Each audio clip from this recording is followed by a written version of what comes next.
Bismillahirrahmanirrahim. Maliki yaumiddin. Iyyaka na'budu wa iyyaka nasta'in. Ihdinas siratal mustaqim.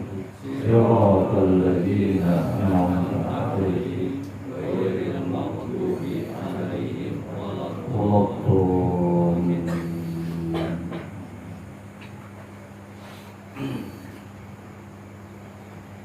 Bismillahirrahmanirrahim.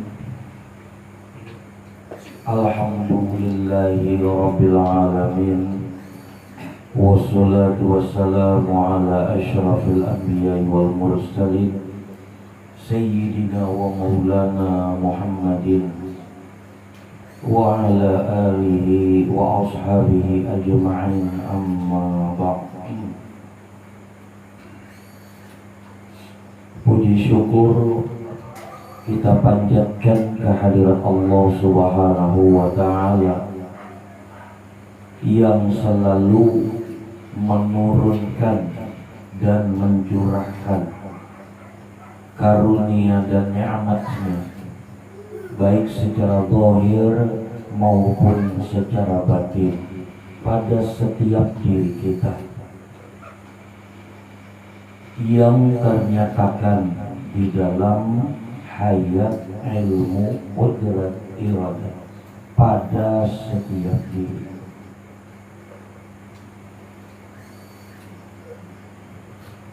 Maka sudah selayaknya dan sepantasnya bagi hamba-hamba Allah untuk selalu mensyukurinya, karena tidak ada satupun yang tidak berada di dalam nikmat karunia Allah.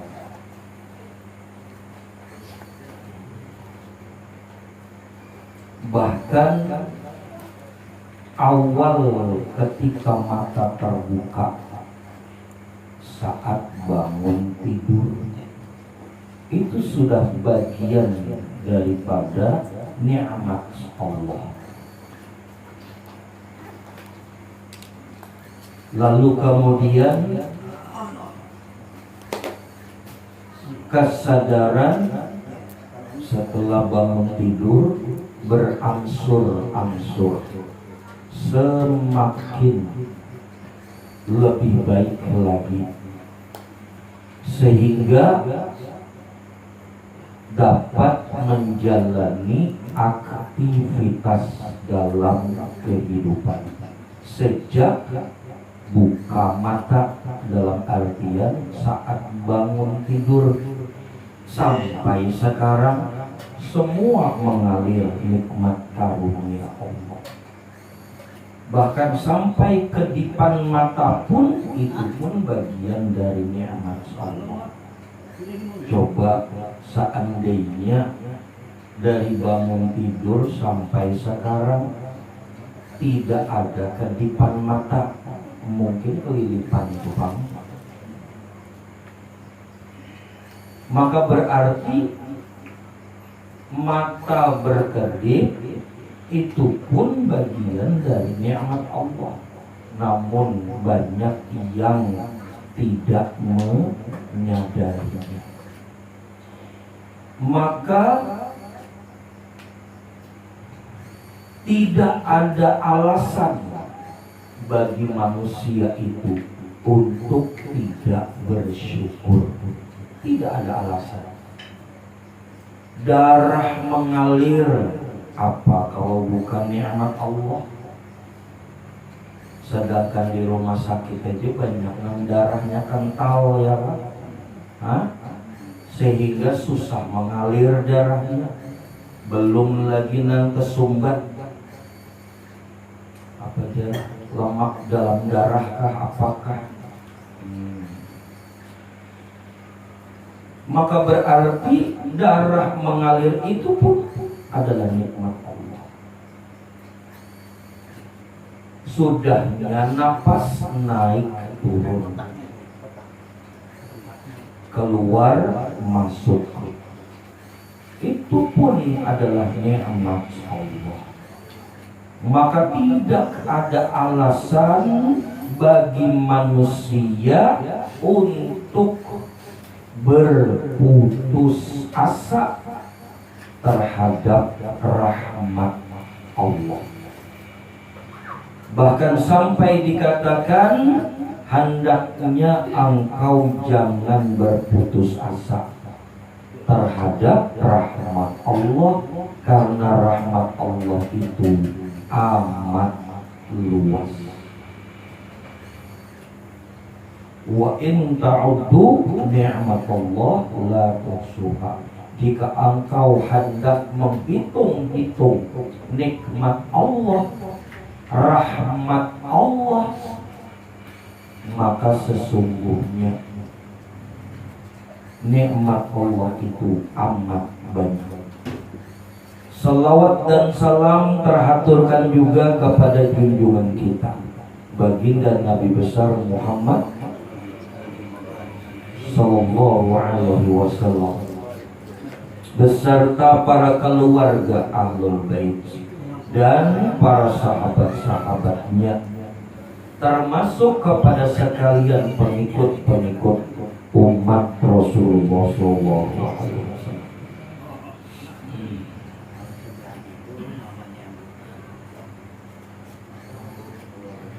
Malam hari ini kita menyambung dari pembahasan akan pertanyaan-pertanyaan yang di malam Sabtu yang lalu belum selesai. Masih ada beberapa pertanyaan yang belum tersampaikan dan belum terjabarkan. Maka malam hari ini kita melanjut beberapa pertanyaan yang belum sempat tersampaikan.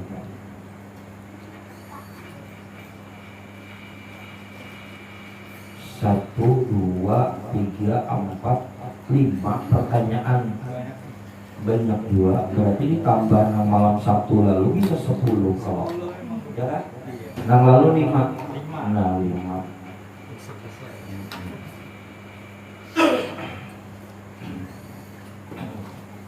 Nah, ini juga ada 5 yang malam Sabtu lalu belum tersampaikan.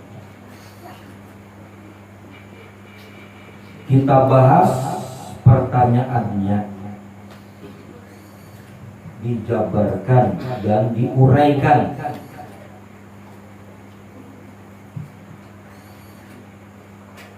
Pertanyaannya, ini orangnya kada datang ini kayaknya nih.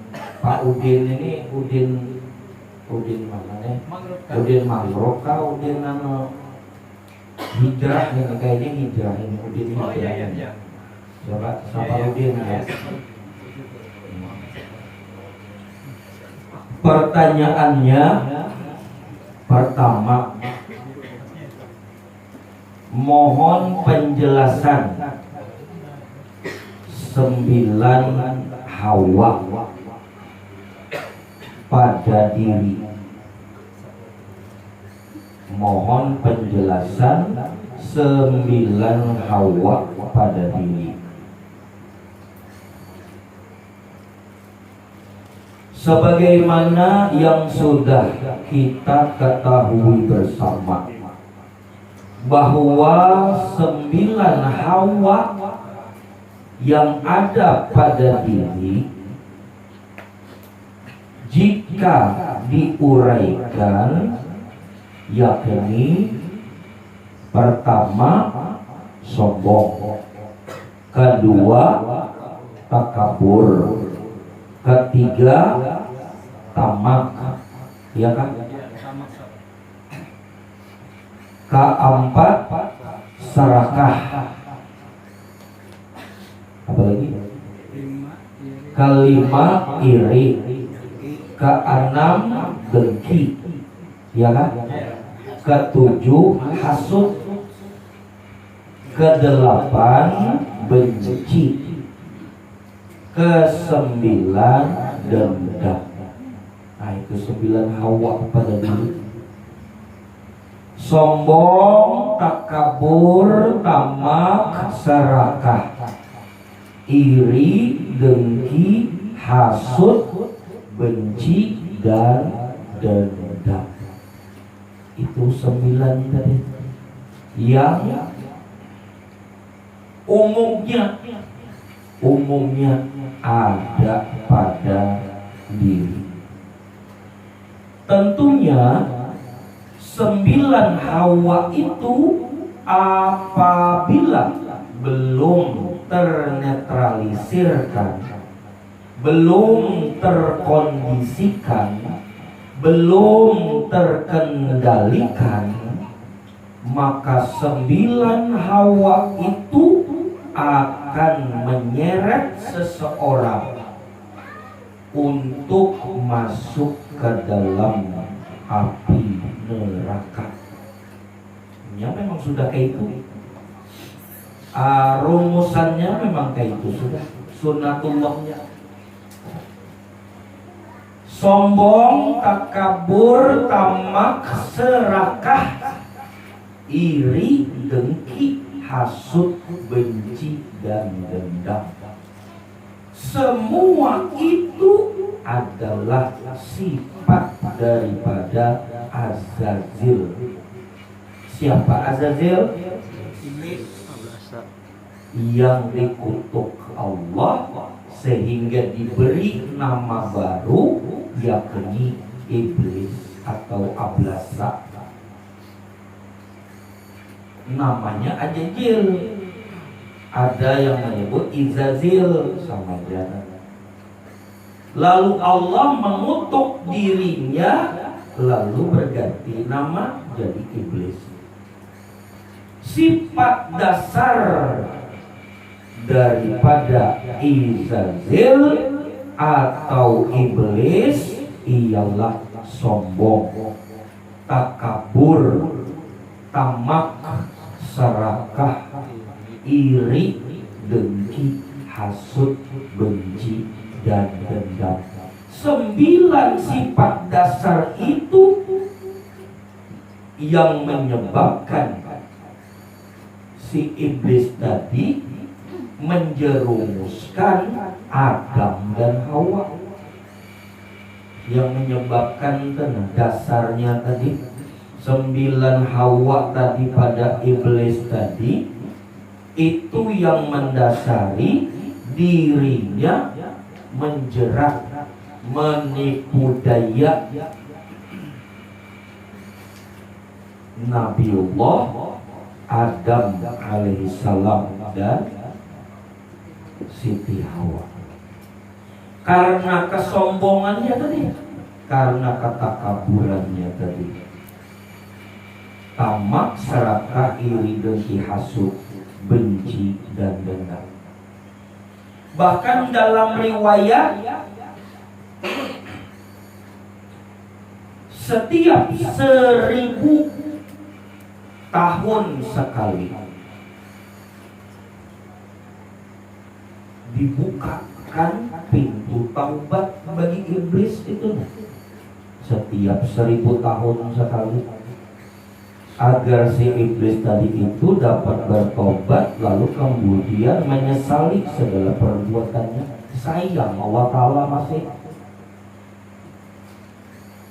Ketika iblis bertemu dengan Nabiullah Musa alaihissalam, lalu bertakun kepada Nabi Musa, "Ya Musa, aku ini uyuh sudah nak. Uyuh sudah aku nih, capek aku sudah nih, lelah aku sudah ini. Hari-hari gawianku nih, hari-hari pekerjaanku tidak ada yang lain selain menggoda manusia supaya mereka itu berumpat aku ke neraka jahanam nantinya. Tapi uyu juga sudahna sadar pangakoni bahwasannya itu perbuatan yang kada baik. Ini iblis saja tahu itu perbuatan yang kada baik, tahu. Makanya keuyuhannya sadar.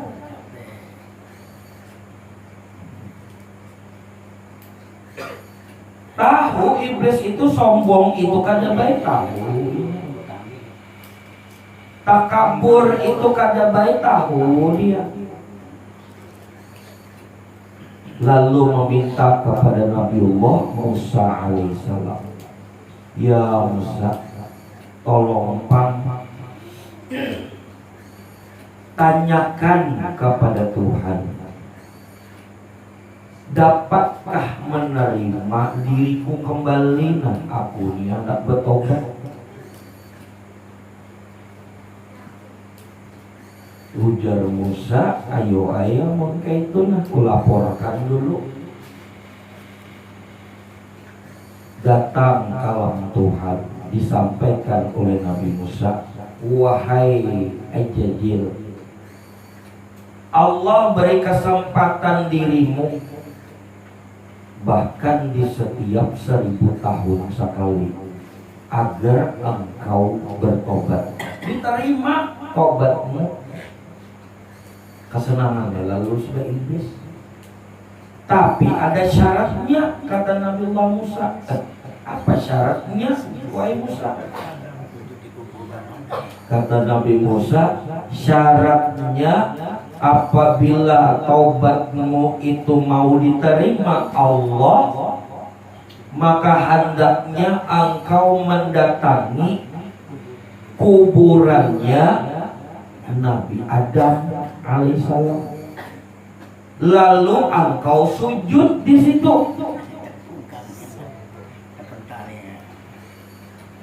Datangi kuburannya Nabi Adam, lalu engkau sujud di situ.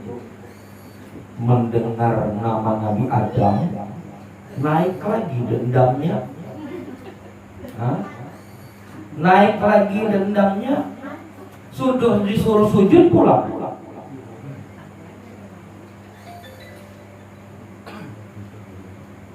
Adapun yang lalu aja inya kada mau sujud, ya kan? Sewaktu pertama kali, wa idh qulna lil malaikati isjudu li adama fasajadu illa iblis. Ketika para malaikat diperintah hendaknya kalian semua sujud kepada Adam, maka para malaikat sujud kecuali iblis. Aba wastakbar, kata Allah, wa kana minal kafirin. Kecuali iblis kada mau sujud. Aba wastakbar, kata Allah, dan termasuk dia itu takabur, dan termasuklah dia bagian daripada yang ingkar. Disuruh sujud dulu semasa hidupnya Nabi Adam aja kada mau sujud, apalagi saat ini disuruh sujud kepada kuburan, tambahinya kada mau. Apa yuk maknanya? Si iblis tadi disuruh ziarah. Disuruh ziarah iblis tadi. Ziarah kemana? Ke makam Nabi Adam. Lalu menghormati. Sujud itu maksudnya menghormati. Menghormati Nabi Adam nih.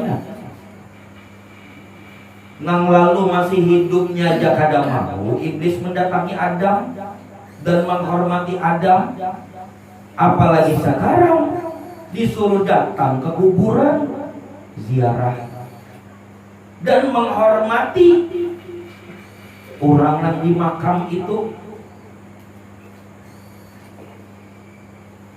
Kada mau iblis. Akhirnya kan jadi tobat.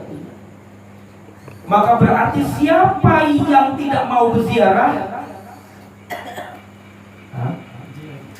Siapa yang kada mau berziarah, kada menghormati orang-orang yang Allah kasihi, yang bermakam di suatu tempat, inya kada mau berziarah di situ, berarti kawannya siapa kan?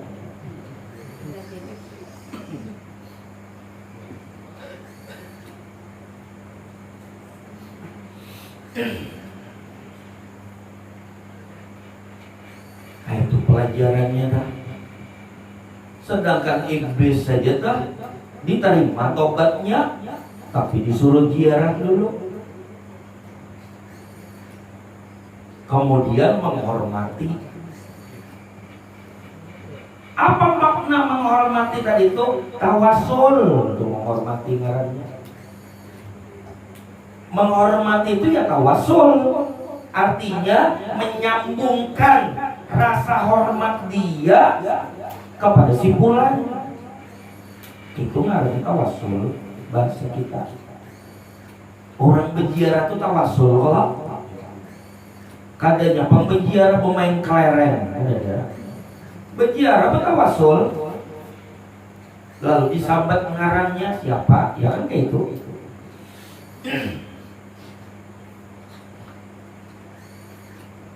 Maka siapa yang mengharamkan tawasul, maka yang mengharamkan itu lebih dulu haram. Kayak itu maksudnya. Siapa yang mengharamkan orang yang berziarah, maka yang mengharamkan tadi lebih dulu diharamkan Allah. Karena sombong, takabur, dan seterusnya. Jadi kesimpulannya, 9 hawa itu adalah sifat dasar dari iblis.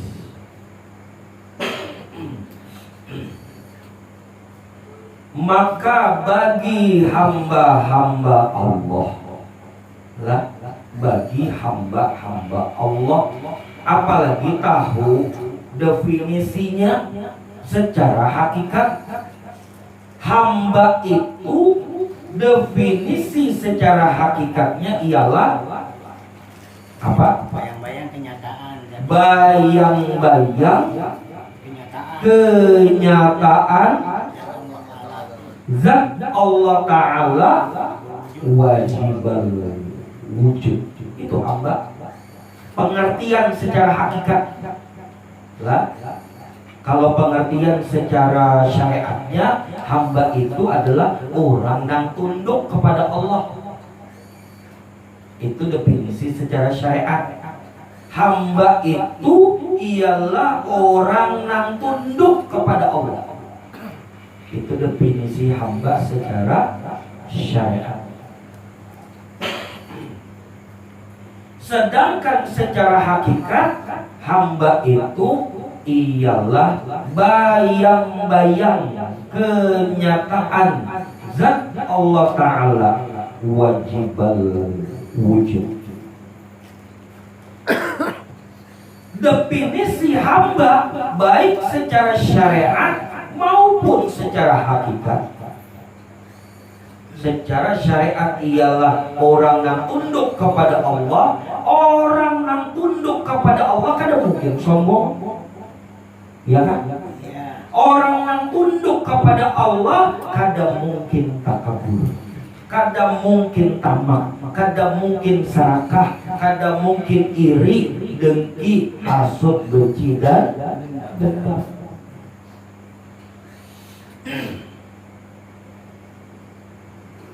Begitu pula, begitu ditelaah hamba itu, definisi hamba secara hakikat ialah bayang-bayang kenyataan zat Allah Ta'ala wajibal wujud. Bagaimana mungkin dirinya terseret atau ternyatakan sifat sombong, takabur, tamak, serakah, iri, dengki, hasut, benci, dan dendam. Kayak itu.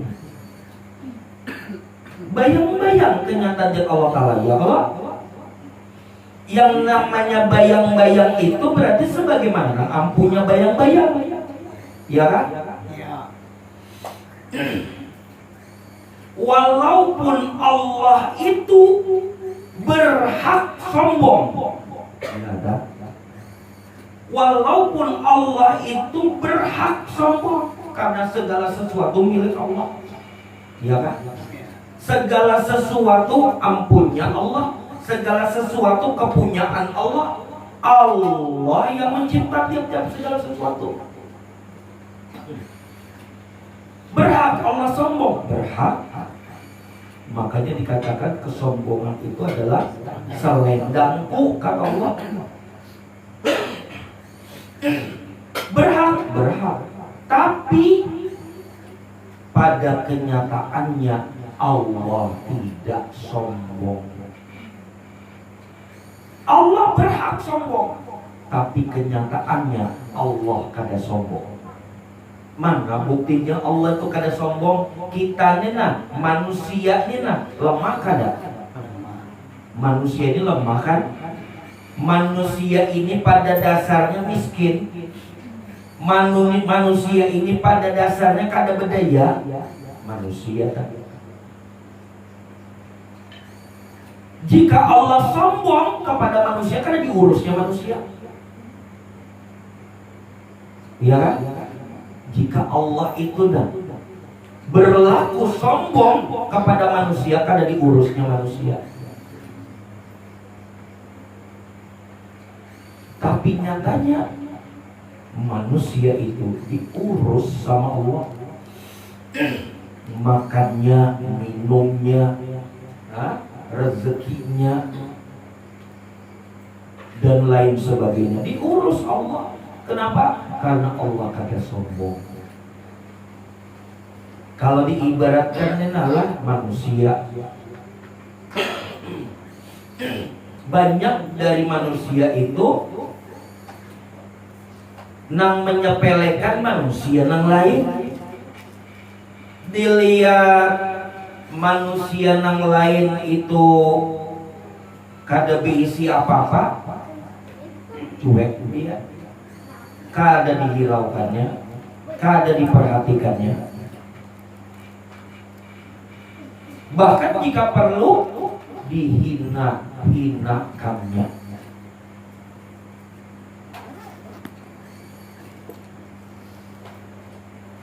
Jangan dekat-dekat, kamu itu miskin.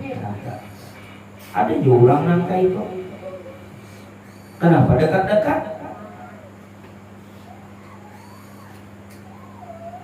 Banyak nangka itu.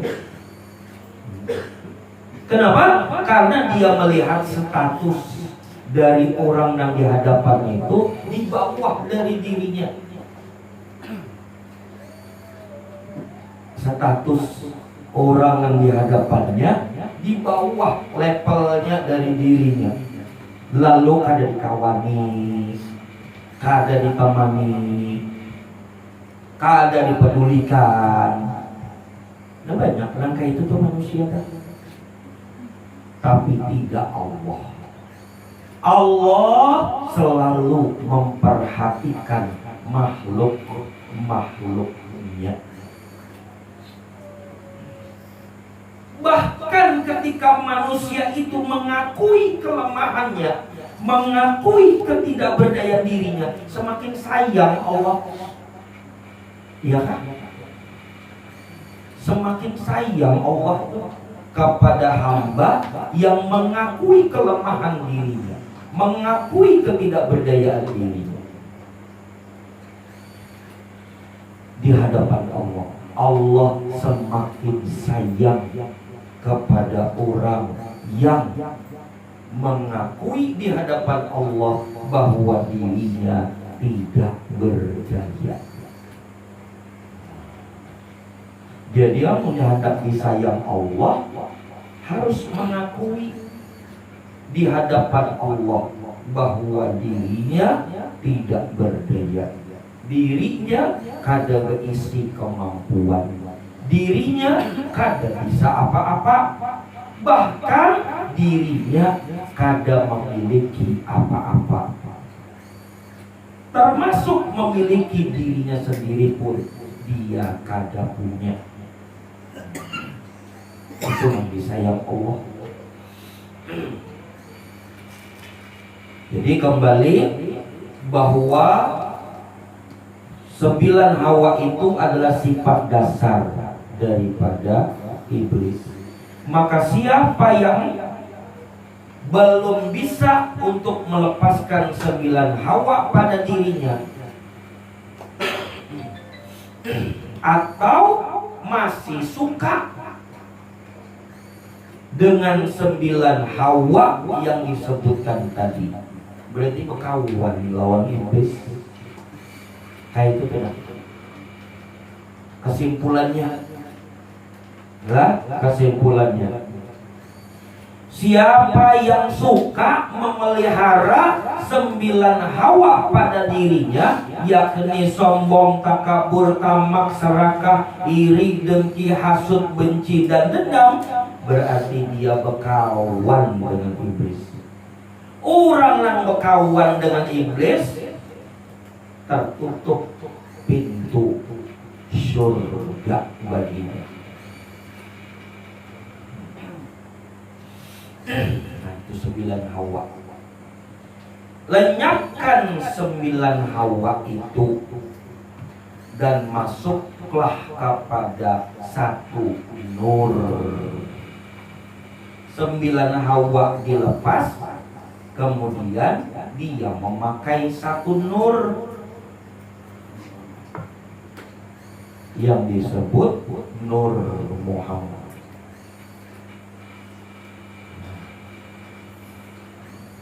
Bukti simbolnya, kalau dikatakan simbol, bukti simbolnya ada juga pada diri. Kalau orang Jawa mengatakan 9 hawa itu, 9 hawa itu babahan hawa songo. Orang Jawa mengatakan babahan hawa songo. Arti babahan hawa songo itu menutup 9 hawa pada diri. Orang Jawa mengatakan 9 hawa itu keluar dari 9 lubang pada diri. Maka tutup 9 lubang itu pada diri. Maka sama halnya dia menutup 9 hawa. Ini kalau orang Jawa. 9 lubang itu yang disebut babahan hawa songo tadi ialah 2 lubang mata, 2 lubang telinga, 2 lubang hidung, 1 lubang mulut, 1 lubang dubur, 1 lubang kemaluan. Coba hitung berapa semua? 9. Orang Jawa kan 9 kan?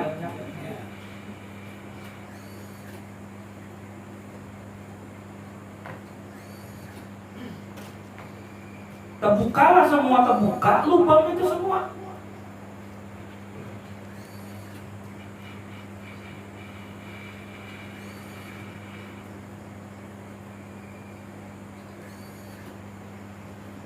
Satu lubang nur. 10 berarti. Tadi 9 kalau 1 lubang nur, yaitu pusat atau pusar jar orang Jawa. Pusat itu berlubang. Ketika bayi baru lahir, tali pusatnya terhubung kepada tembuninya, iya kan?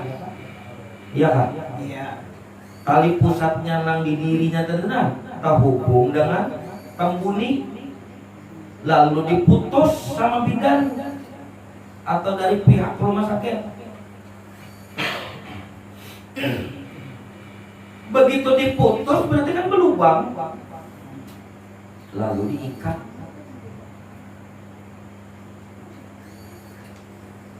diikat. Kenapa diikat? Namun kada diikat mati. Sisanya tadi itu, sisa tali pusat yang ada di pusat tadi itu diputus, kemudian diikat. 7 hari kemudian kurang lebihnya putus anunya nih, ikatannya tadi.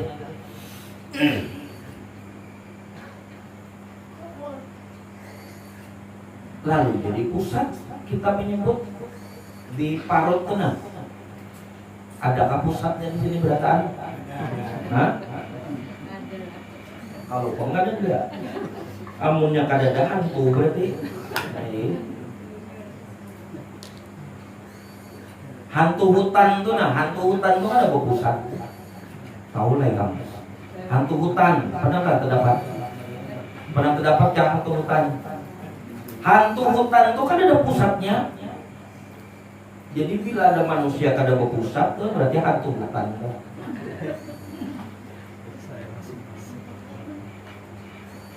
Hantu hutan itu kan ada pusatnya. Hantu hutan itu apabila ia memanggil, oi, suaranya jauh kedengaran. Berarti orangnya dekat tuh. Dua hantu hutan dah. Bila ia manggil tuh nah, manggil, bang bang, tapi suaranya jauh, berarti orangnya dekat tuh. Bila ia manggil suaranya nyaring, bang bang, berarti jauh gitu orangnya dah. Dua hantu hutan dah. Dan biasanya beeko inya kalau manggil. Beeko inya sudah ada punya canggih juga sudah. Oi, oi, oi, oi, oi. Beda. Nah, itu hantu hutan. Bambang, bambang, bambang, bambang. Hantu hutan. Kada ada pusatnya dah. Bila ada manusia kada berpusat, wah berarti jelmaan hantu hutan itu berarti kan.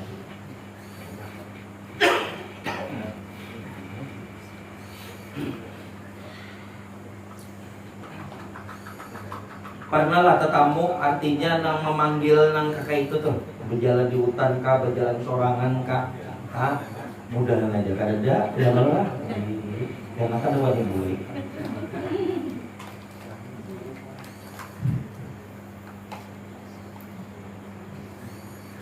Pusat, ya pusat itu sentral kalau bahasa Inggrisnya lola.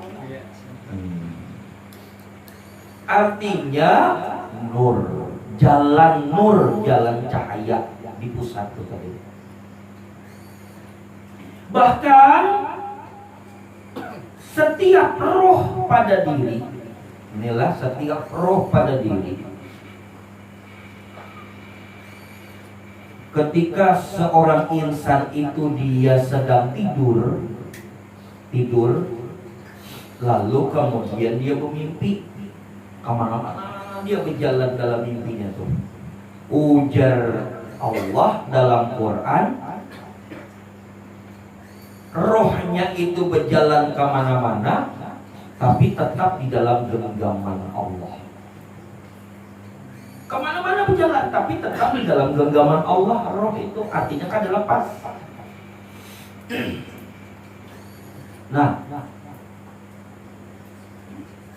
secara batiniah, orang nang guring itu, orang nang tidur itu, ketika dia bermimpi, sukmanya berjalan kemana-mana, itu ada tali penghubung antara sukmanya yang berjalan kemana-mana itu dengan jasadnya. Ada talinya, tali berwarna merah, dan itu sangat kuat sekali tali itu. Kalau kada waktunya putus, kada putus. Setiap diri. Nah, benang merah itu atau tali berwarna merah itu terhubung dari si roh itu kepada si jasad, ya ke pusat tadi.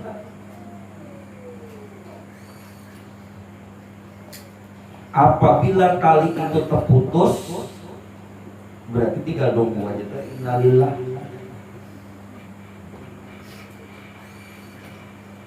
ibarat layangan putus benangnya, tinggal limbungnya lagi sudah.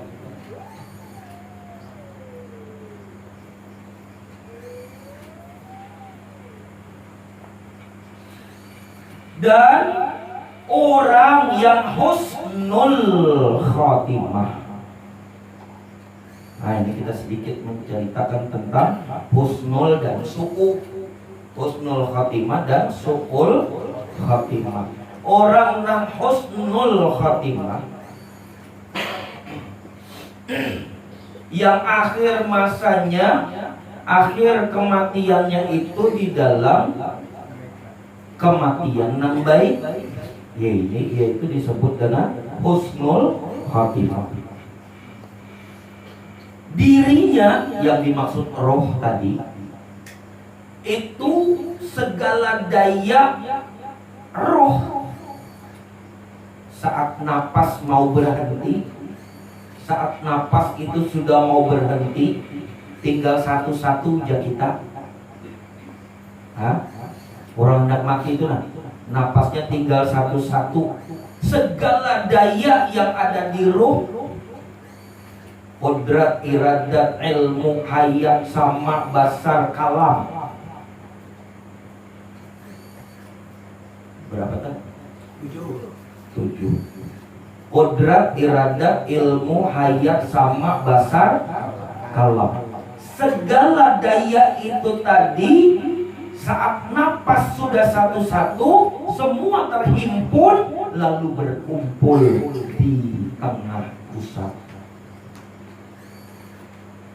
Semua daya itu tadi berkumpul di tengah pusat. Lalu ketika napas terakhir, napas yang terakhir lepas, artinya hilang sudah, kada lagi naik turun lagi. Saat itulah daya roh nang 7 tadi dan berkumpul tadi itu keluar dari pusat. Jakanya dapat dilihatkan oleh Allah Ta'ala si hamba ini jakanya hamba Allah ini diperlihatkan Allah, maka keluar nur dari pusatnya itu berupa bola, berupa cahaya kuning, keputih-putihan dan kehijauan, dia keluar dari pusatnya. Itu husnul khotimah. Lalu su'ul khotimah tadi kayak apa? Ada keluar di bola mata. Di bola matanya keluar ada keluar di lubang telinganya, ada keluar dari mulutnya, ada keluar dari pundaknya, ada keluar dari tengkuknya, ada keluar dari kepalanya, macam-macam. Itu su'ul khatimah. Jakanya diperlihatkan oleh Allah Ta'ala, maka keluarnya kada lewat pusat. Itu yang dimaksud taberumbut tadi kan. Taberumbut ibarat singkong ditanam, dicabut, taberumbut lah. Ibarat baju ada keluar benangnya sedikit, lalu kita tarik, ya kan? Rusak ada bajunya kan? Rusak. Nah itu namanya ujar orang Banjar taberumbut. Itu ujar orang Banjar, sebutannya iya taberumbut. Benang tadi ditarik. Efeknya yaitu tadi ada yang keluar di mata, ada yang keluar di hidung, di mulut, di telinga, dan lain sebagainya. Kadang melewati pusat, keluarnya kadang.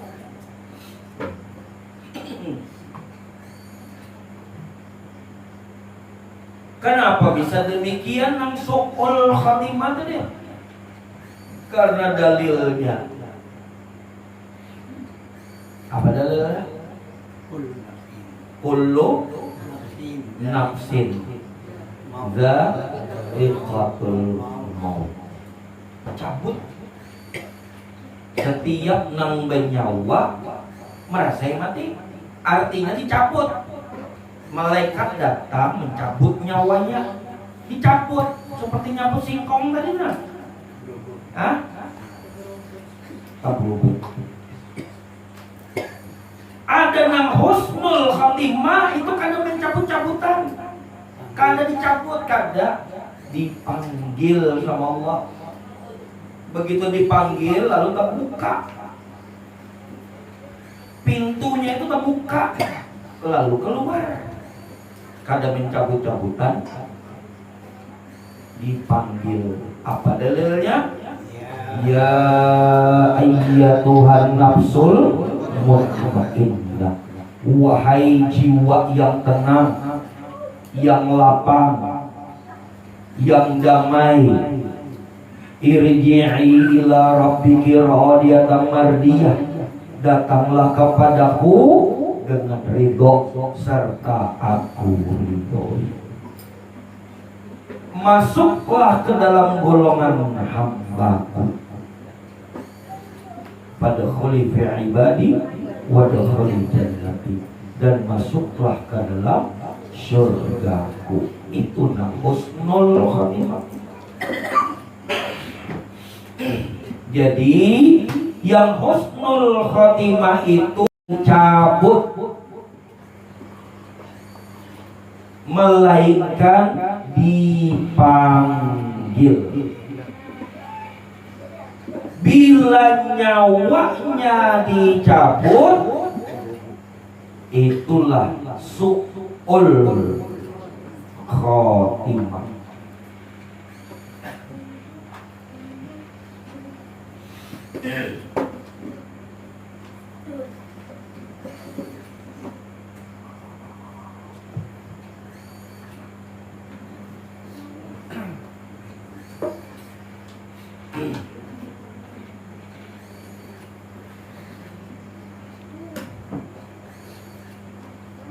Sembilan hawa, 9 lubang simbolnya. Satunya yakni nur, simbolnya ada pada pusat.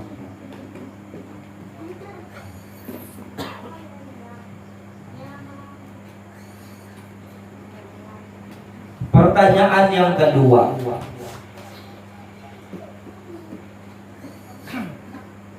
tujuh rumus hidup atau 7 rumus kehidupan yang wajib dipahami.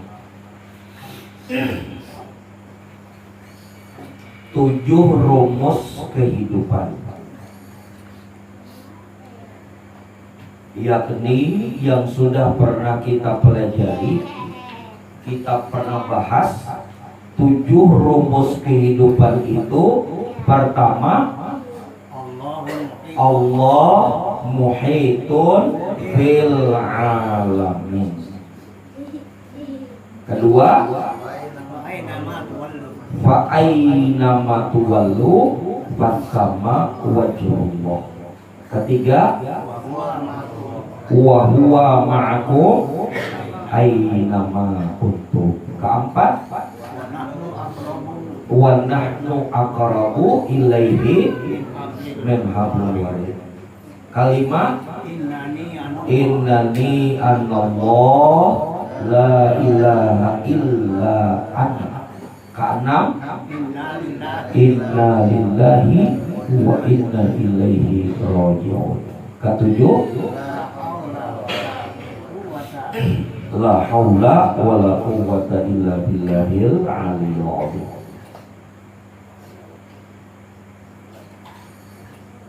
Itu harus dihafali kan? Jangan kada hafal. Setelah dihafal, dimengerti artinya, lalu kemudian dipahami maknanya, supaya dapat meyakininya. Apa tadi pertama? Allah muhitun fil alamin. Artinya Allah meliputi sekalian alam. Dimengerti artinya lalu dipahami maknanya. Kedua, fa aina ma tuwallu fathamma wajhullah. Artinya kemana saja engkau hadapkan wajahmu, maka di situ ada wajah Allah. Ketiga, wa huwa ma'akum ainama kuntum. Dia sertamu di mana kamu berada. Berapa lagi? Keempat, wa nahnu aqrabu ilaihi min hablil warid. Sesungguhnya kami lebih dekat kepadamu daripada urat lehermu. Lalu berapa? Kelima, innani anallah la ilaha illa ana. Sesungguhnya akulah Allah, tidak ada Tuhan melainkan aku. Keenam, inna lillahi wa inna ilaihi raji'un.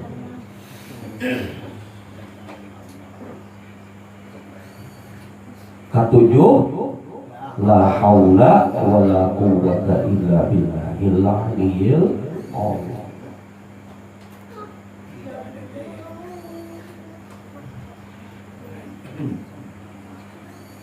Dan bagaimanakah mengaplikasikannya dalam kehidupan? Nah, ini yang penting. Artinya, ketika 7 rumus kehidupan itu telah engkau pahami, 7 rumus kehidupan itu telah engkau pahami dan dimengerti maknanya, maka engkau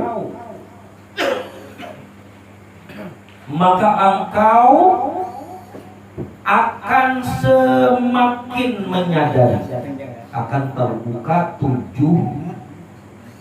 pintu kesadaran. Jadi ketika 7 rumus kehidupan itu dipakai, akan terbuka 7 pintu kesadaran. Apa 7 pintu kesadaran itu? La qadirun illallah, la muridun illallah, la alimun illallah, la hayyun illallah, la sami'un illallah, la basirun illallah, la mutakallimun illallah. Akan terbuka 7 pintu kesadaran. Lalu engkau akan masuk di dalam sir rahasia Allah. Apa? La fa'ilun illallah, la mawjudun illallah. Engkau akan masuk di dalam sir Allah. Apa itu? La fa'ilun illallah, la mawjudun illallah. Dari 7 tadi, lalu dia dilengkapi dengan 2 tadi, la fa'ilun illallah, la mawjudun illallah. Jadi semua jumlahnya 9.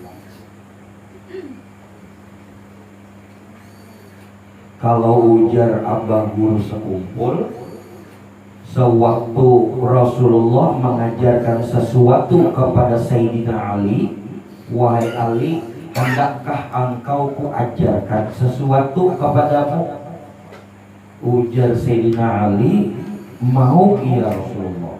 Kalau begitu, wahai Ali, pejamkan matamu. pejamkan matamu, lalu kemudian ikuti apa yang aku katakan, kata Rasulullah. Maksud diikuti itu bukan mengikuti perkataannya saja, artinya hatinya memaknai, bukan hanya sekedar perkataan.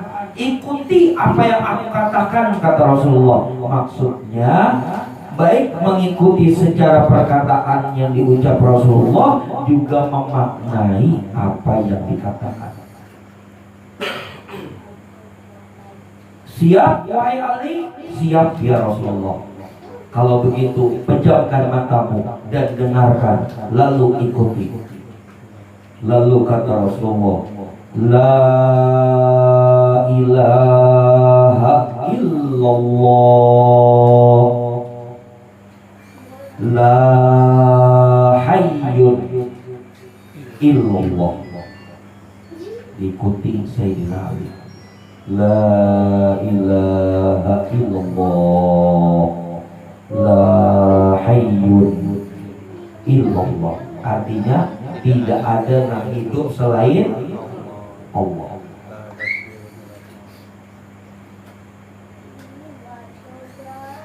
Nah, la hayyun itu sudah mewakili 7 kesadaran tadi. Di kitab tauhid lah, di kitab tauhid yang dibicarakan di pelajari pesantren lah, dimulai dari qadirun, ya kan? Di kitab tauhid dimulai dari qadirun, muridun, alimun, hayyun, ya kan? Baru sami'un, basirun, mutakalimun. Sebujurannya bukan qadirun berdulu, tapi hayyun. Hayyun itu artinya hidup. Kayak apa bisa berkuasa amun kada hidup? Qadirun itu kuasa Allah. Iradat itu kehendak. Kayak apa ada kehendak amunnya kada hidup? Hayyun dulu, baru alimun, setelah hayyun berilmu, baru qadirun, muridun, dan seterusnya. Jadi kepalanya itu ya hayyun. Awalnya itu hayyun dulu.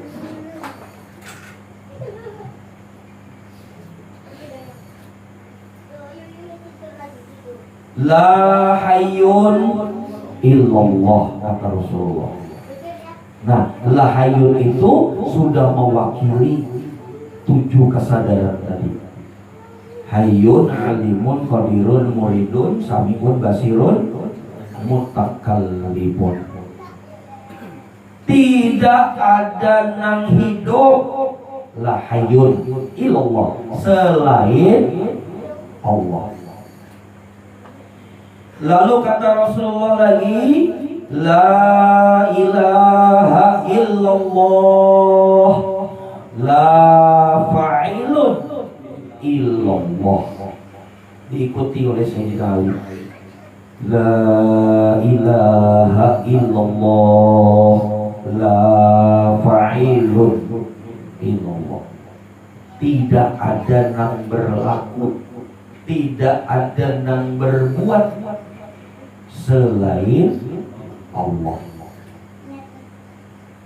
Lalu ujar Rasulullah lagi, la ilaha illallah, la mawjudun illallah.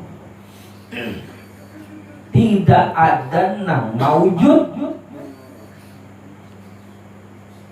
selain Allah. Ikuti oleh Sayyidina Ali. La ilaha illallah, la mawjudun illallah. 3 saja. Ada sifat 20 itu setelah zaman-zaman para wali, zaman-zaman para aulia, lalu kemudian para alim ulama, lalu diuraikan jadi sifat 20.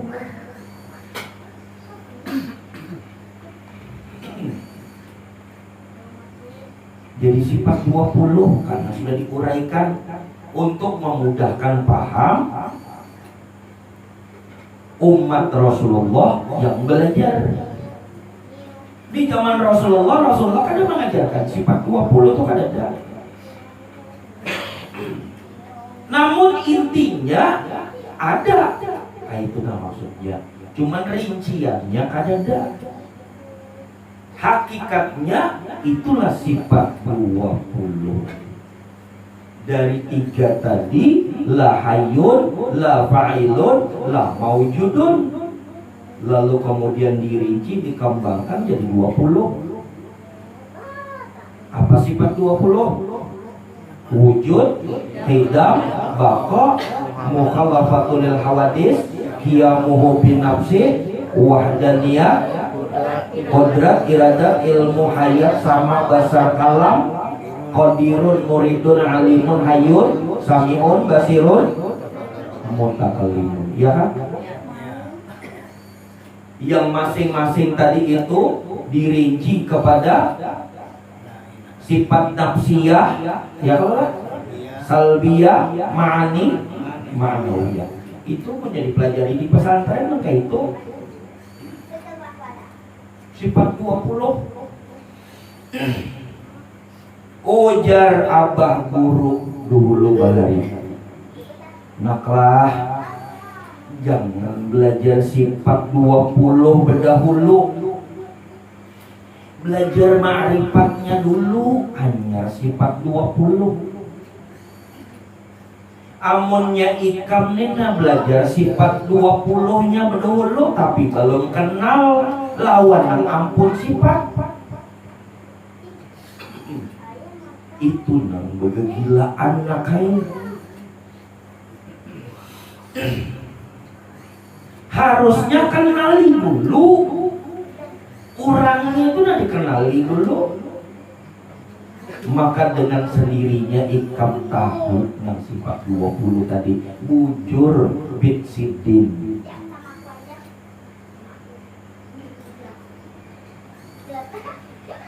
Kenal dengan Allah, maka ikam tahu seorang kena bahwa ternyata bujur sifat 20 itu ampun sidin.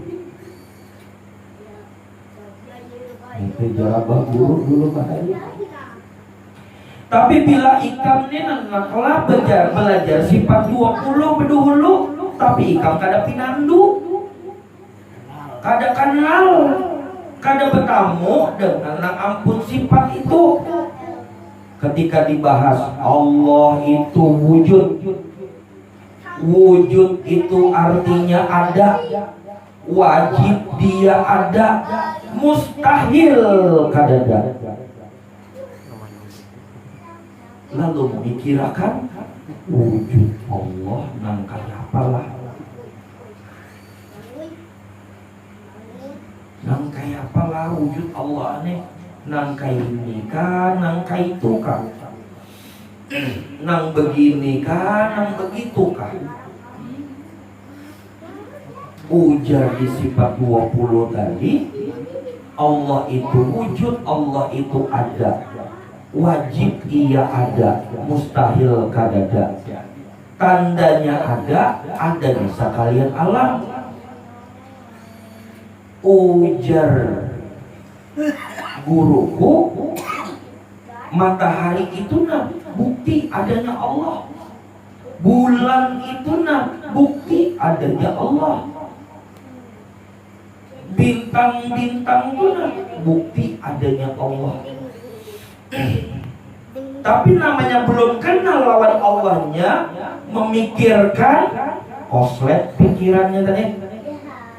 Lalu timbul kesimpulan, oh berarti yang matahari itu Allah sudah. Kan itu buktinya terlihat sudah. Berarti matahari itu Allah. Bulan pak, bulan itu Allah juga. Bintang pak, bintang itu Allah juga. Awan pak, awan itu Allah. Jadi pak semua anak alam ini, semua alam ini Allah aja. Tahu? Nah itu bergegilaan. Semua dipadahkannya Allah.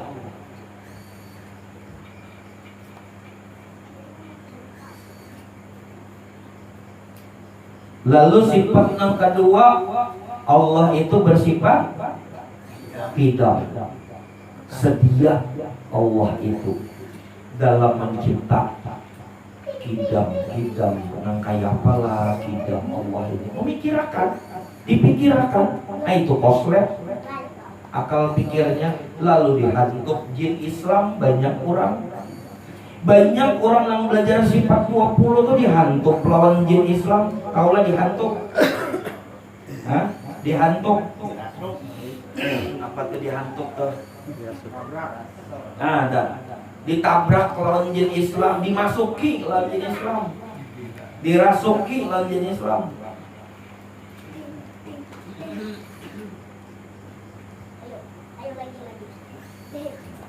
Terus sifat 20. Jadi nang kayak apa harusnya ujar Bapak Guru mengenal dulu nang kayak. Siapa tahu ngarannya aja sama tapi kurangnya lain.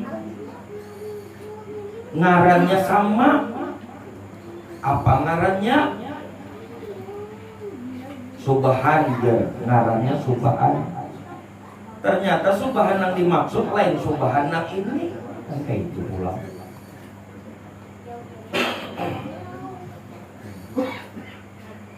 Kayak itu tuh mengenal Allah dari.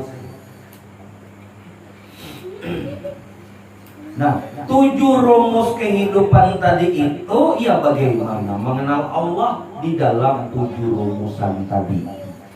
Itu maksudnya. 7 rumus kehidupan tadi yakni Allah muhitun fil alamin fa aina ma tuwallu fasama wajhullah wa huwa ma'akum aina ma kuntum wa nahnu aqrabu ilaihi min hablil warid. Terus innani annallah la ilaha illa anna inna lillahi wa inna ilaihi raji'un. Ditutup dengan la haula wala quwwata illa billahil aliyyil azim. 7 rumusan tadi itu adalah hasil dari khalwatnya Syekh Abu Muhammad Abdul Qadir Al-Jailani. Hasil dari khalwatnya ketika beliau uzlah mengasingkan diri, beliau berkhalwat bertahun-tahun lamanya. 7 rumus kehidupan itulah yang beliau dapatkan sampai akhirnya 7 kesadaran tadi terjajamkan pada dirinya dan tersempurnakan dengan la fa'ilun illallah, la mawjudun illallah. Begitu penjelasannya tentang 7 rumus kehidupan.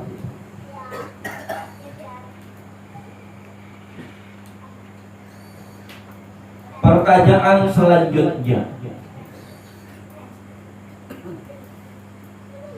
bolehkah mendoakan orang yang beda agama? Secara hakikat boleh atau kada mendoakan orang yang beda agama? Ujar si penanya, karena terkadang ulun kada sengaja mendoai orang yang beda agama.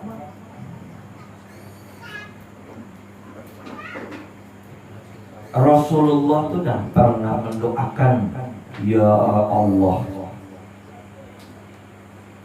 Engkau lebih mengetahui dan di dalam perjuangan Islam aku memohon jadikanlah atau hidayahkanlah Islam.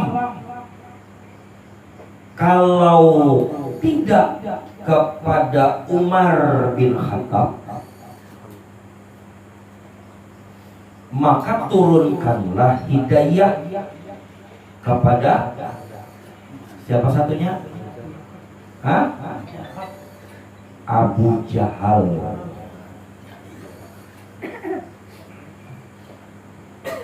Nabi itu berdoa dah, ya Allah berikan hidayah nah. Kalau ujian bahasa kita, ya Allah berikan hidayah nah kepada dua orang ini nah. Salah satunya di antara dua ini, supaya ia itu dapat menjadi penopang di dalam syiarku ini.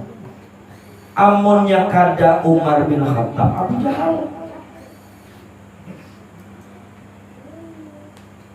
Padahal kedua-duanya orang kafir tadinya, ya kan? Umar bin Khattab tuh sudah kafir jahil juga zaman itu. Bertuhankan berhala. Saking jahilnya sebelum Umar bin Khattab masuk Islam, saking jahilnya miskin pula. Kada mampu membeli Tuhan, hanya patung lah berhala pada waktu itu. Tapi ia hendak menyembah Tuhan. Lalu Umar bin Khattab membuat Tuhannya dengan adonan kue.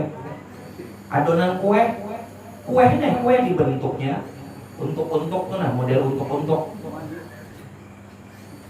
Dibentuknya ada kepalanya, ada tangannya, ada kakinya. Umar dah, Sayyidina Umar bin Khattab. Pada waktu itu semasa di zaman jahiliyah. Jadi sudah Tuhannya tadi dari wadai disembah. Sembah, lapar parut. Diambilnya tangan Tuhannya dimakan. Sembahnya lagi Tuhannya, lapar pulang, tangan sebelahnya lagi diambilnya dimakan. Sampai kepalanya, sampai batisnya, habis Tuhannya dimakan.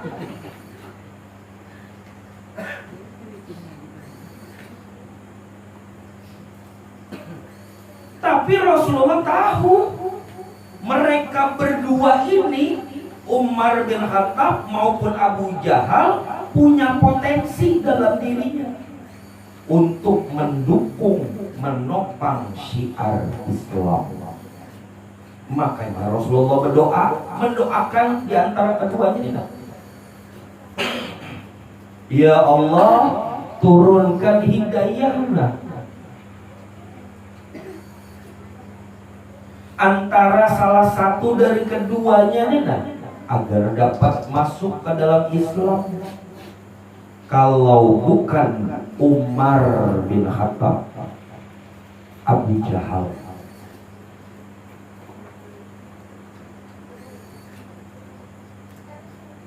Berarti Nabi ini mendoakan orang kafir, kalau ya kan?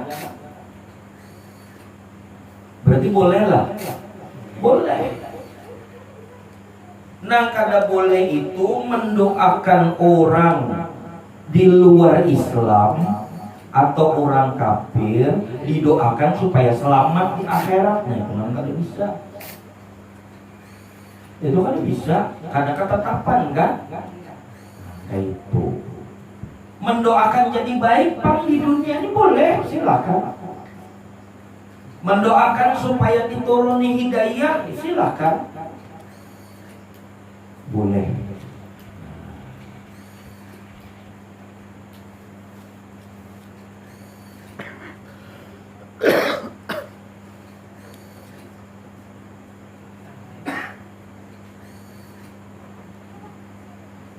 Ya, sudah ya, jawab ya. Kemudian pertanyaan selanjutnya, apakah makna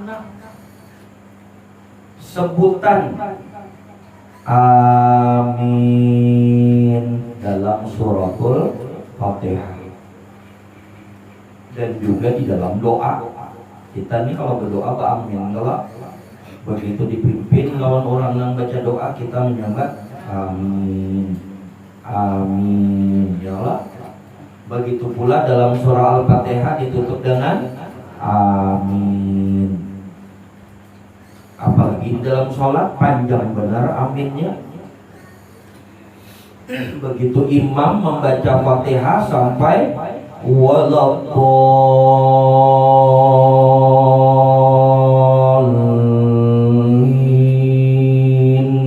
kita membaca amin. Berataan mengaminakan. Bahkan ada yang mengatakan amunnya kita nambah amin dalam sholat setelah membaca Fatihah. Imam membaca Fatihah tadi tuh, pas kita membaca amin itu bersamaan dengan malaikat membaca amin, maka kita ini mendapatkan berkah berkali lipat. Doa kita dikabulkan oleh Allah Ta'ala. Bila kita tahu malaikat beramin ya Allah, yang kita tahu kan yang kiri beramin. Dulu bari kayak itu masih kekanakan, dulu ada yang menyambat kayak itu orang tua udah sidin cuk amunnya ikamnya sembahyang imam membaca Fatihah setelah waladhdallin ikam membaca amin bersamaan dengan malaikat membaca amin, kabul doa ikam juga. Memikirkan lalu bila malaikat ini membaca amin, berarti dari pertanyaan itu tadi malaikat membaca amin belum tentu sama durasinya, belum tentu sama apa namanya waktunya dengan kita yang di sini mengucap amin tadi belum tentu sama.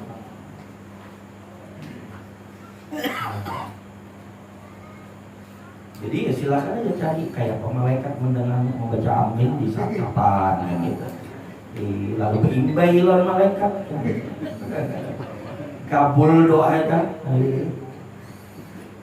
Jadi ketika imam membaca waladdallin, lalu kita dan berataan amin, malaikat pada saat itu ada. Itu kita nang makmum tadi kan. Berarti harus bisa mendengarkan dulu suara malaikat ya Allah supaya bisa bersamaan.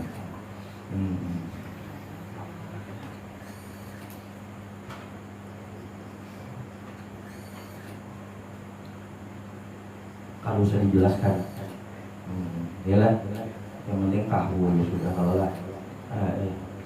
Makna amin itu ketika engkau membaca amin, kalau dari arti pengucapannya atau dari arti katanya, kabulkanlah ya Allah,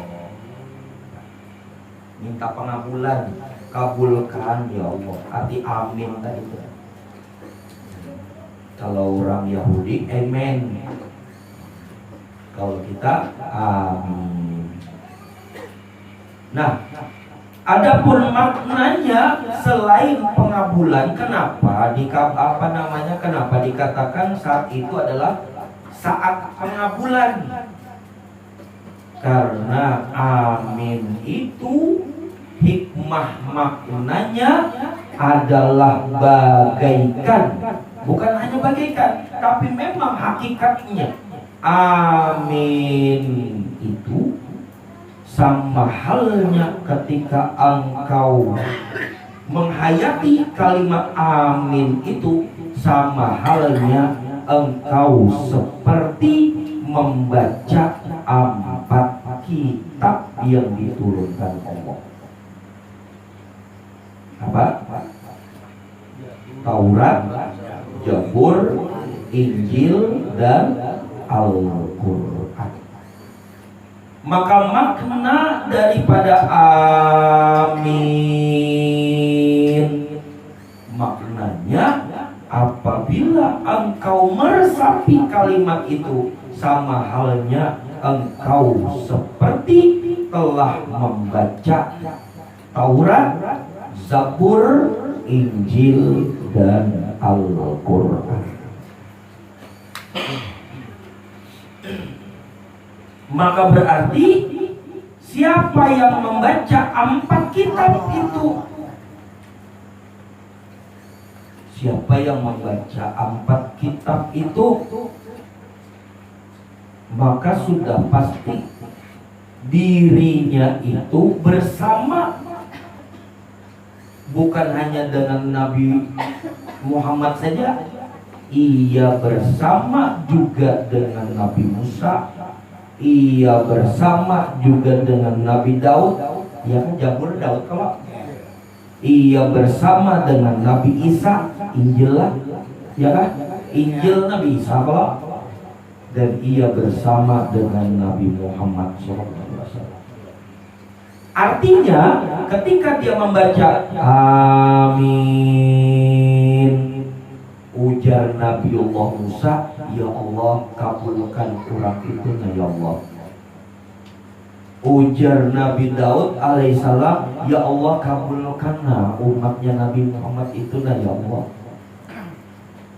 Ujar Nabiullah Isa alaihissalam, ya Allah mohon dikabulkan ya Allah sipulan umat Rasulullah itu ya Allah.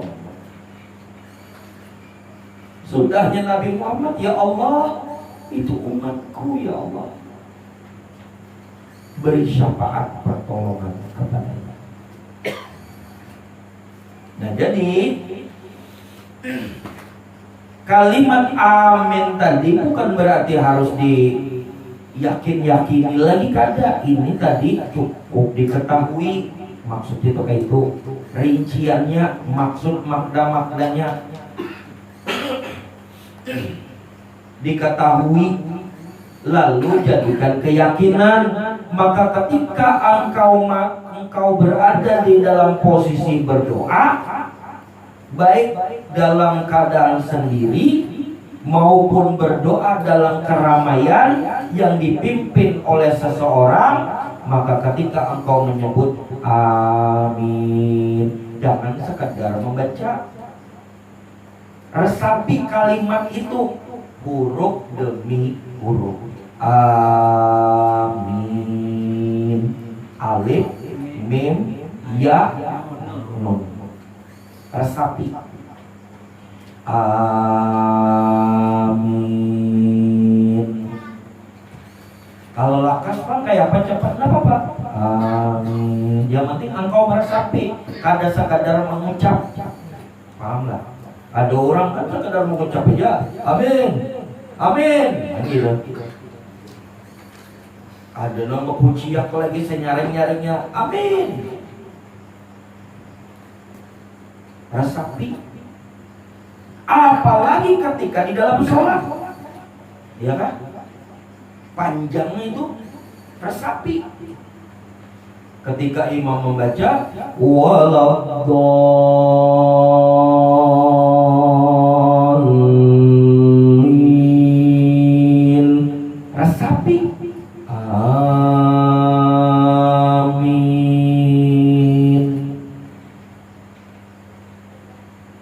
Lebih bagus lagi bisa bersamaan dengan malaikat. Itu lebih bagus lagi kalau bisa.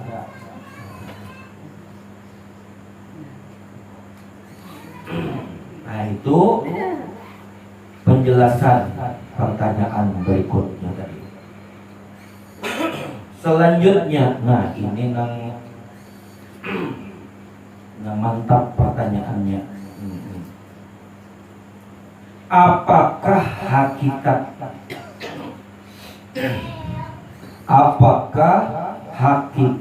istawa atau astawa dalam pandangan ilmu ma'rifat? Istawa, istawa atau astawa, dalilnya summastawa 'alal 'arsy.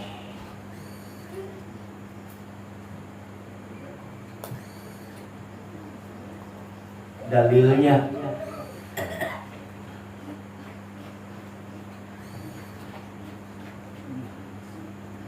Allahul ladzi khalaqas samawati wal ard fi sittati ayyam tsumma stawa 'alal 'arsy. Allah yang mencipta langit dan bumi dalam 6 masa. Tsumma stawa 'alal 'arsy. Lalu kemudian ia beristawa di atas arasy.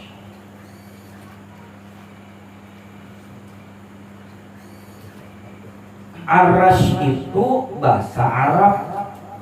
Kita jelaskan arashnya dulu supaya tahu istawanya. Jadi untuk menjelaskan istawa itu harus tahu arash dulu.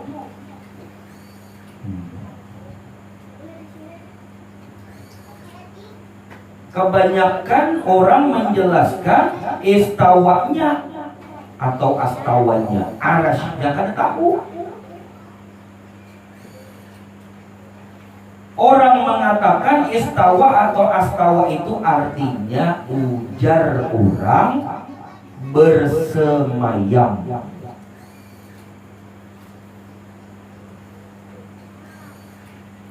Ujar orang istawa itu bersemayam.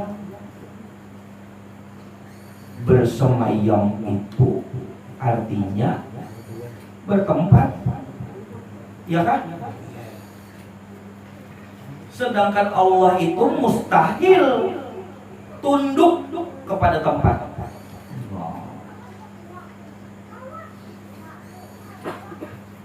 Mustahil Allah itu takluk dengan tempat.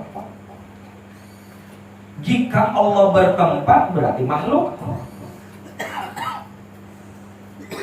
Jika Allah bersemayam itu artinya bertempat, berarti makhluk.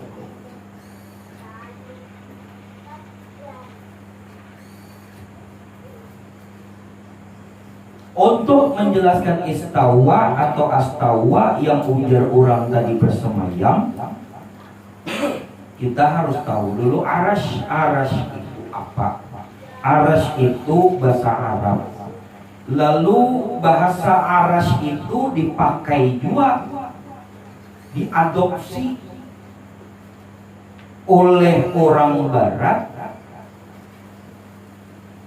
menjadi arsh, ARC, ARC, apa bahasa Inggrisnya dah? Kada paham bahasa Inggris apa? Artinya busur. Hah?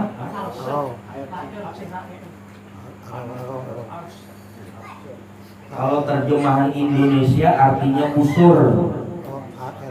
Apa bahasa Inggrisnya? ARC, H, Arce. Biasa tukang main panah aja ngerti tak? Tukang apa tuh? Pemanah. Ini ada Sukardi, kan ada grup panah tuh apa? Aninya?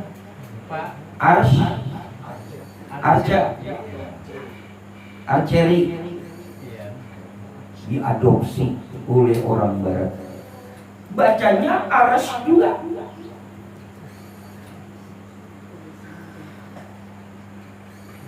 Aras itu seperti busur. Aras itu seperti busur. Atau aras itu dia seperti melengkung.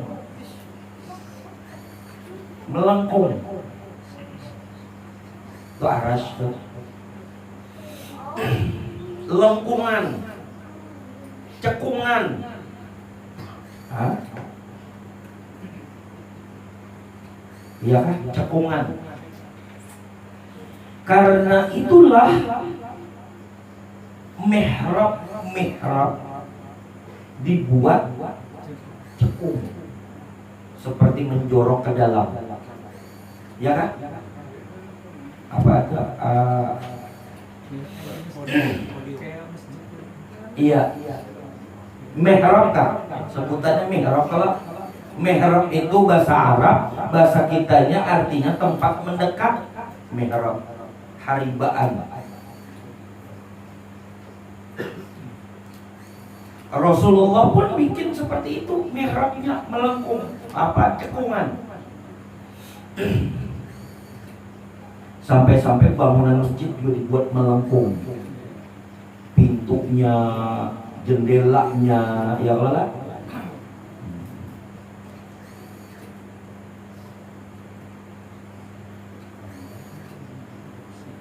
Sampai kubahnya dibuat juga melengkung, kubah masjid.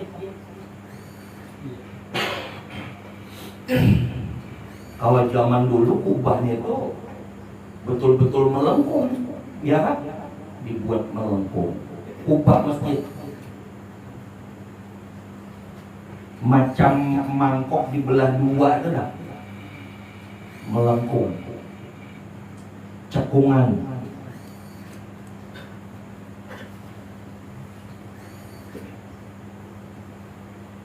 Seperti huruf ba, seperti huruf nun, separuh lingkaran.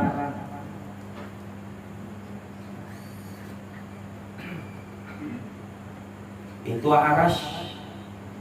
Apa maksudnya? Maksudnya ialah arasy itu tempat yang tidak bisa diukur. Yang melengkung bisa diukur. Kalau lurus bisa. Untuk mengukur lengkungan kita harus tahu lurusnya, kan begitu.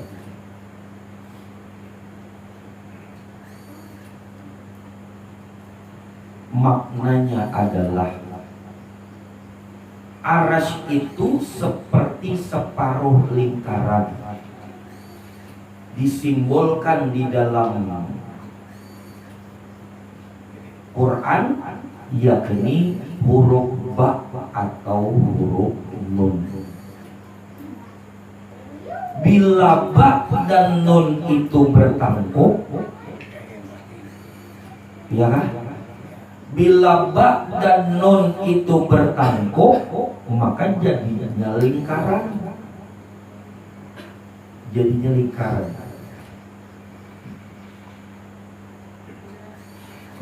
Arti lingkaran itu kosong. Arti lingkaran itu kosong. Kosong itu bahasa ilmunya ya rahasia atau sir. Mana sih kosongnya? Ini kalau ya kan?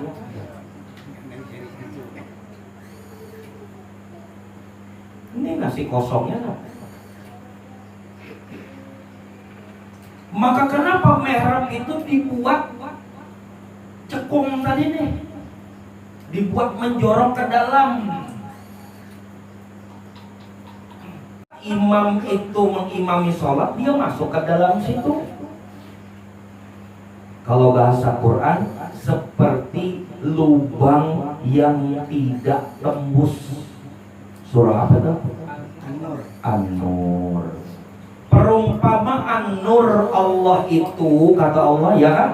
Di Quran, perumpamaan nur Allah itu seperti lubang yang tidak tembus.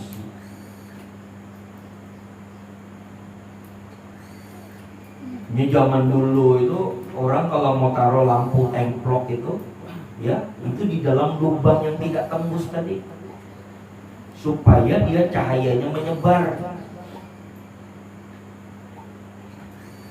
Nah begitu pula ketika imam tadi dia mau sholat mengimami, dia masuk ke dalam mihrab tadi yang dibuat lengkungan tadi. Artinya apa? Ada ruang di situ yang mengisyaratkan iya Allah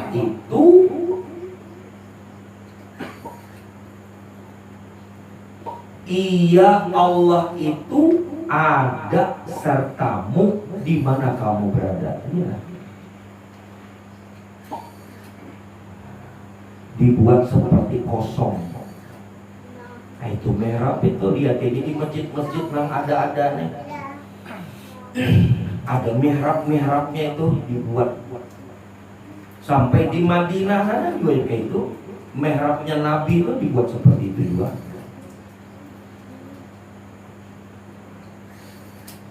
Jadi kesimpulannya, arasy itu apa? Arasy itu kalau dalam pelajaran kita, ya kosong itu arasy.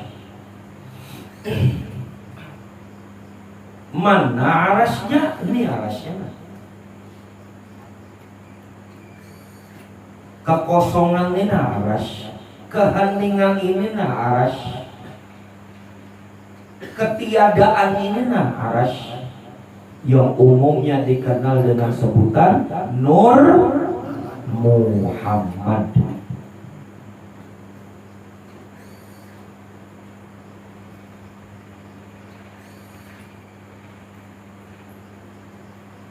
Apakah arasy itu bakal hancur? Tidak. Iya, kekal. Ada beberapa yang kekal, salah satunya adalah arasy. Arasy tidak akan hancur. Apa-apa yang ada di sisiku, kata Allah, iya kekal. Allah itu kekal, dan apa-apa yang ada di sisi Allah juga kekal. Ya termasuk arasy. Arasy itu kalau bahasa ilmunya, arasy itu adalah Nur Muhammad. Itulah yang diisyaratkan Qoba Qausain au adna. Yang diisyaratkan dengan Qoba Qausain au adna. Jaraknya seperti jarak 2 busur, bahkan lebih dekat lagi. Nina, antara engkau Nina dengan si kosong Nina seperti berhadapan. Itu diistilahkan seperti 2 busur yang saling berhadapan. Di sini merentangkan busurnya, di sana juga sama-sama saling berhadapan. Maksudnya 2 busur tadi. Pertemuan Allah, pertemuan Rasulullah dengan Allah itu diistilahkan dengan pertemuan seperti bertemunya 2 busur. Artinya berhadapan antara engkau dirimu dengan yang ada Nina, berhadapan. Seandainya jasadmu itu tidak ada, seandainya tubuhmu itu tidak ada, seandainya fisikmu itu tidak ada, maka tidak akan berbeda antara yang ada ini dengan yang ada di sini.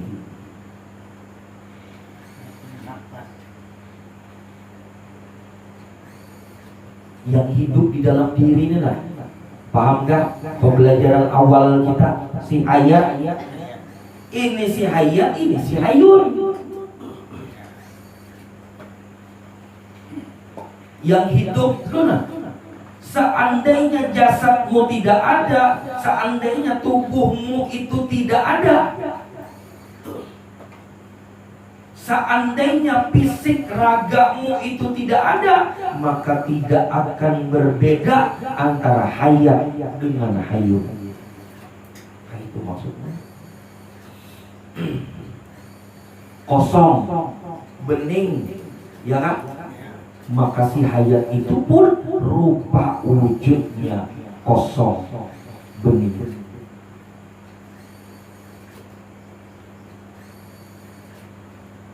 Ini hijabnya, tubuh ini hijabnya. Makanya ketika seseorang itu telah sampai masanya, waktunya ia wafat, ajalnya datang, maka si hayat ini akan kembali kepada si hayat. Nah, itu maksudnya. Inna lillahi wa inna ilaihi raji'un. Ia melihat, tapi kada mata lagi. Si hayat tidak. Ketika sudah ajalnya datang, ia kembali kepada si hayun. Si hayat nih kembali kepada si hayun. Ia melihat, tapi kada bermata. Ia mendengar, tapi kada bertelinga lagi. Ia berjalan, tapi kada berkaki lagi.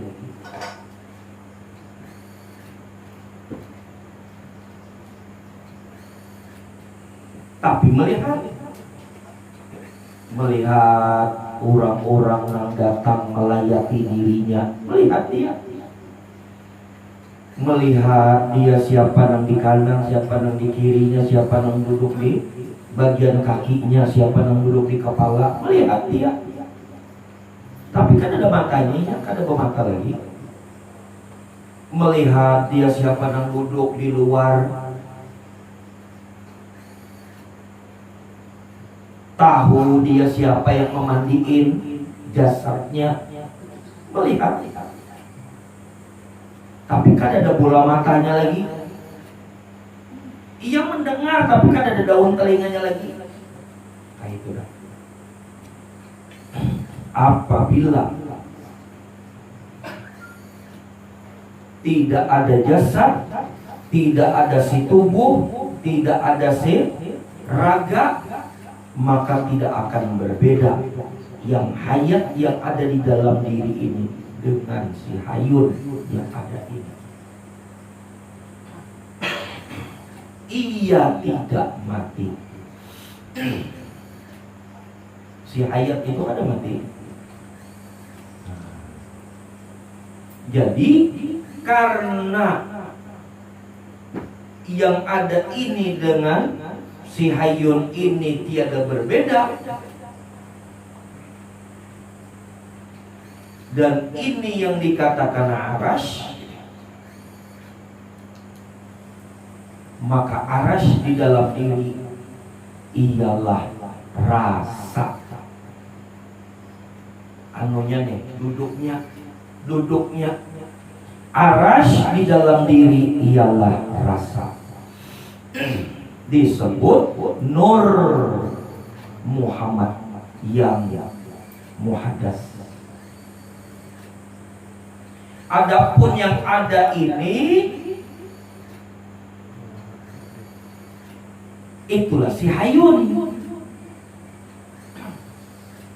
disebut Nur Muhammad yang qadim. Ini yang qadim, ini yang muhaddas. Yang muhaddas berhadapan dengan yang qadim. Kita kan berbicara fisik lah, pahamlah. Kada berbicara jasad, tapi berbicara tentang hidup di dalam diri.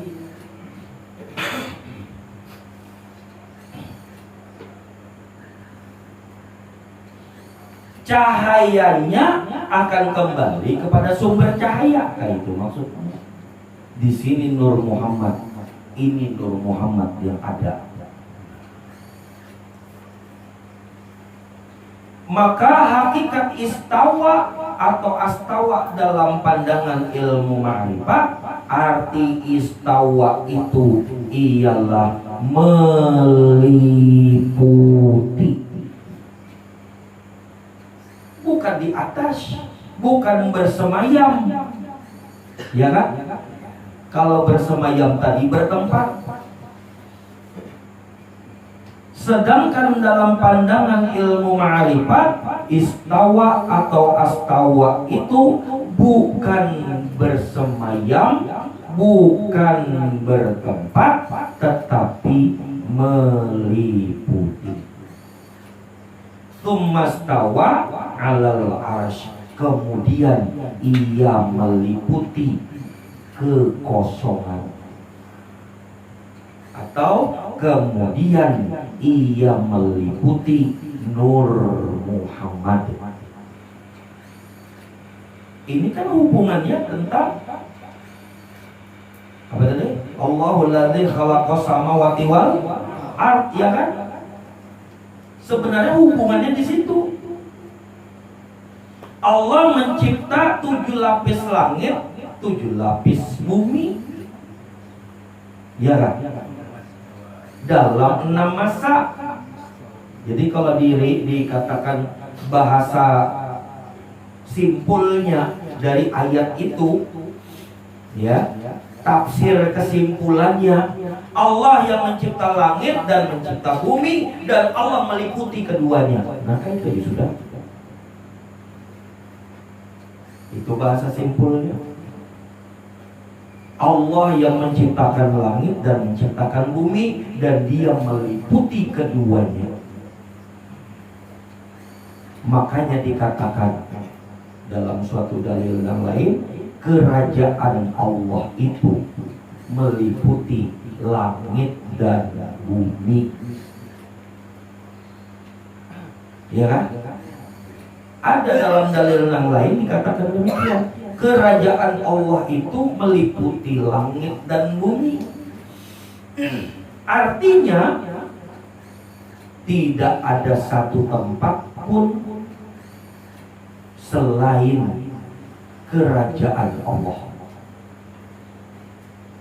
Tidak ada satu wadah pun kecuali di situ adalah kerajaan Allah. Di mana saja engkau berada di dalam kerajaan Allah. Jika engkau berada di dalam kerajaan Allah, maka berarti ada Allah di situ memperhatikanmu. Dialah Sang Maha Raja di raja. Maka istawa artinya meliputi. Maka bersesuaianlah dikatakan wa huwa ma'akum aina ma kuntum. Dia Allah sertamu di mana kamu berada. Kenapa Dia menyertaimu? Karena Dia meliputi.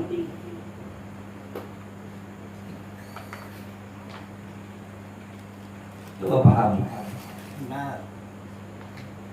Kenapa Dia Allah kenapa Dia Allah sertamu di mana saja kamu berada? Karena Dia meliputi. Tidak akan pernah engkau lepas dari liputannya. Makanya dalam hadis qudsi kemarin kan disampaikan, ujar Tuhan, apabila hambaku ia tidak bersyukur atas nikmat-nikmatku, dan ia tidak bersabar atas ujian-ujianku, silahkan keluar dari kolong langitku. Ayo, mau kemana? Adakah lagi yang lain selain kolong langit Tuhan? Adalah ada. Mau keluar kemana? Seolah-olah Allah itu mau menyampaikan, engkau tidak bisa lepas dari aku. Kayak itu nah. Seolah-olah Allah itu mau menunjukkan, engkau tidak bisa pergi dariku. Apabila engkau tidak bersyukur atas nikmatku, tidak bersabar atas ujianku, silahkan keluar dari kolong langitku. Mau kemana lagi? Dan cari Tuhan selain aku. Adakah lagi? Masa mau jadi orang Hindu? Ayo. Kada papajar masuk angin. Ujar almarhum. Lagi mau urut siapakah waktu itu? Lagi mau urut-urut kayak itu. Ini masuk angin sepertinya. Lalu ujar almarhum, kada papa masuk angin asal jangan masuk Kristen.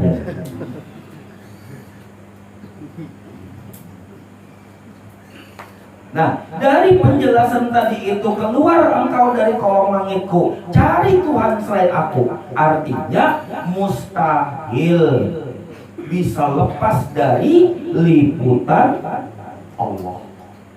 Itu aja pahami, yakin.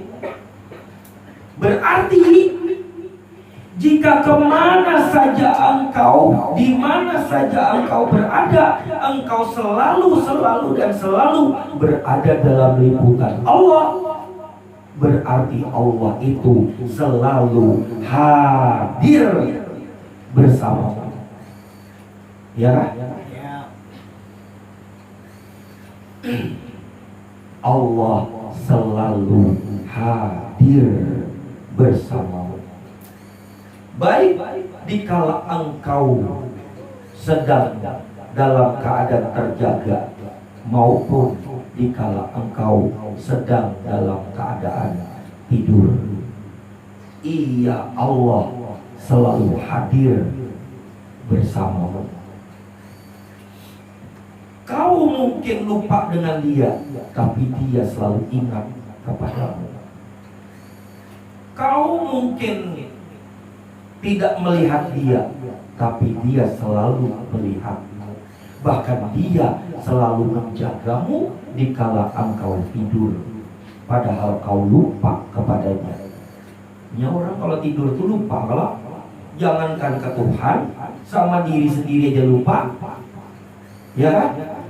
Tapi dia Allah selalu menjagamu. Baiknya Allah kalau kita tidur dijaganya. Kayak apa dia bisa menjaga? Orang dia meliputi, dia hadir selalu. Berarti waktu engkau tidur itu engkau selalu dijaga Allah.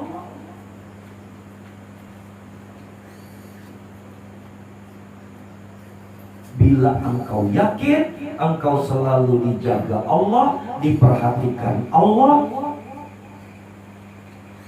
dilihat Allah, maka inna nahnu nazzalna dzikra wa inna lahu lahafidun.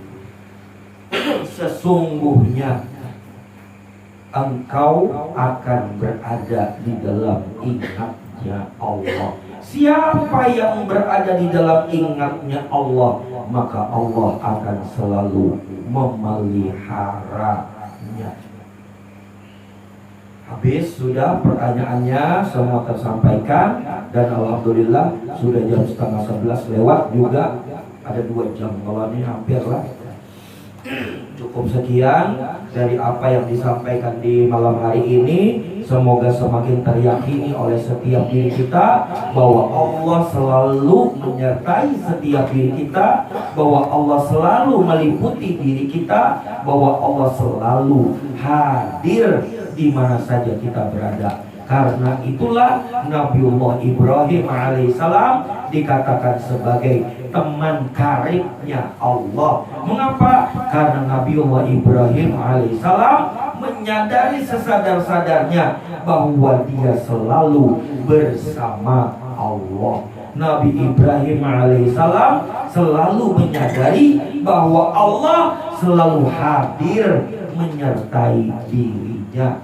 Maka semoga setiap diri kita dapat mengambil hikmah daripada kedekatan Nabiullah Ibrahim dengan Tuhannya, sehingga kalian semua, kita semua dapat dapat dekat dengan Allah di mana saja kita berada. Di mana saja kita berada, Allah selalu hadir bersama dan menyertai kita. Keyakinan itulah yang sangat penting sekali. Maka dimanapun engkau berada, Allah selalu hadir bersamamu. Maka berarti ketika hari ajalmu pun Allah hadir bersamamu. Maka ketika di dalam kubur pun Allah tidak akan meninggalkanmu. Maka mereka itulah orang-orang yang dikatakan ahlullah, sebagai keluarga Allah. Siapa mereka? Orang-orang yang selalu rasa kesadarannya teryakini seyakin-yakinnya kalau ia selalu bersama Allah di mana saja ia berada. Cukup sekian. apa yang tersampaikan di malam hari ini. Barakallahu fikum, barakallahu fikum, barakallahu fikum ajma'in. Berkah Allah, berkah Rasulullah menyertai setiap diri kita. Allahumma sholli ala Muhammad. Allahumma sholli ala rasulika sayyidina Muhammad. Allahumma sholli ala rasulika sayyidina wa habibina wa syafina wa nuratina wa barakatina wa maulana Muhammad.